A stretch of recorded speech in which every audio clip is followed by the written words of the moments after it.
want to check in with Dr. Ariel Cohen, Senior Fellow at the Atlantic Council. He joins us now. Dr. Cohen, what is my NATO takeaway right now over the last few days? First of all, this was a celebratory meeting of the 75th anniversary. And I think NATO is getting a little bit long in the tooth. It is not facing the real challenges.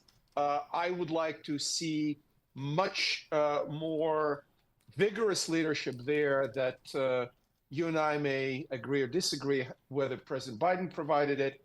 But more importantly, we see a lot of redundancies in NATO procurement.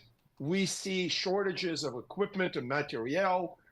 We see shortages of soldiers, of grunts on the ground in Europe. But on the other hand, we also saw for the first time NATO expressing grave concerns about China supporting Russia. So NATO is increasingly a global alliance led by the United States. So Trump will be ill-advised to discard NATO in the era of confrontation with Russia and serious friction with China. We need our allies, coalitions, and industrial potential win wars. We saw it in the 20th century, World War I, World War II. The allies had a bigger and stronger coalition and industrial base in World War I and World War II. Has NATO been able to Trump-proof itself?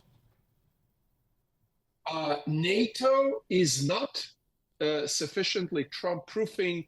If by Trump-proofing we mean the U.S. that disconnects from Europe or focuses on China, as some experts in Washington suggested, just forget Europe, let Putin have Ukraine, let's all focus on the Pacific. This is not the way to go. But Europe has multiple models of fighter aircraft that don't have strategic bombers.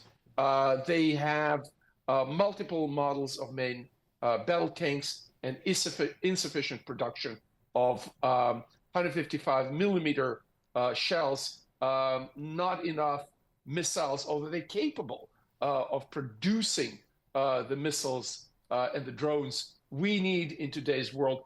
The production is shifting. It's no longer these single, very over-engineered, very expensive platforms. Think F-35s, F-22s, think the Sentinel ICBMs.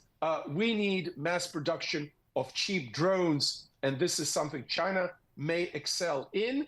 The warfare is shifting. We need a balance between the sophisticated and expensive systems and mass-produced drones. I mean, that's a fascinating point, that the cheaper drones, but even in that area, you have some of the big technology companies in the U.S., because of political pressures, refusing to go down that route. And certainly the U.S.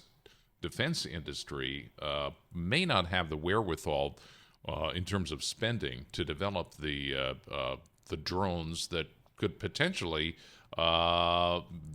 be a big threat to the structure that we now have in place.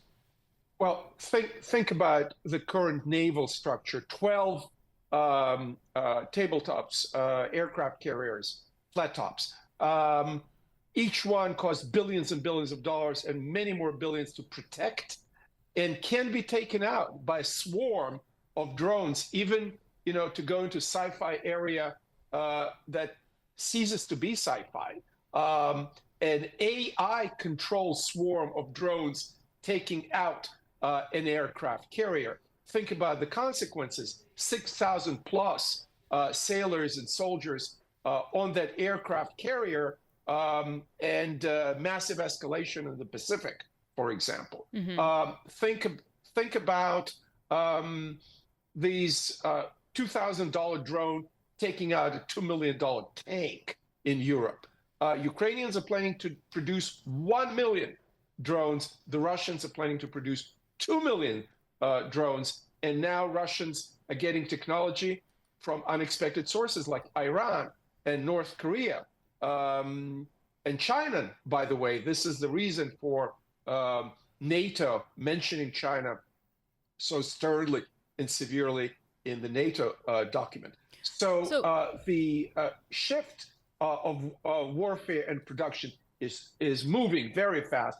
And I'm not convinced that the Pentagon has the procurement procedures that are broken. I'm in Washington, D.C. I'm doing it for a living. I talk to people who know the Pentagon procurement in and out, inside out. And they are complaining that the procurement system is broken. And because of the revolving doors with the military-industrial complex, the generals are not ordering the cheap systems the military-industrial complex doesn't want because they're not making as much money on cheaper drones vis-a-vis F-35s. Yeah, it's interesting. I just wanted to add that Peter Thiel, no matter what you think of the investor, he's kind of taken up the slack in terms of investing in small startups that specialize in these advanced drones. So there's a lot of attention being paid to that because it's just not coming from other avenues. And that seems to be, as Dr. Cohen just mentioned, one of the big threats we're facing, especially in the Pacific with the fleets, the carrier fleets.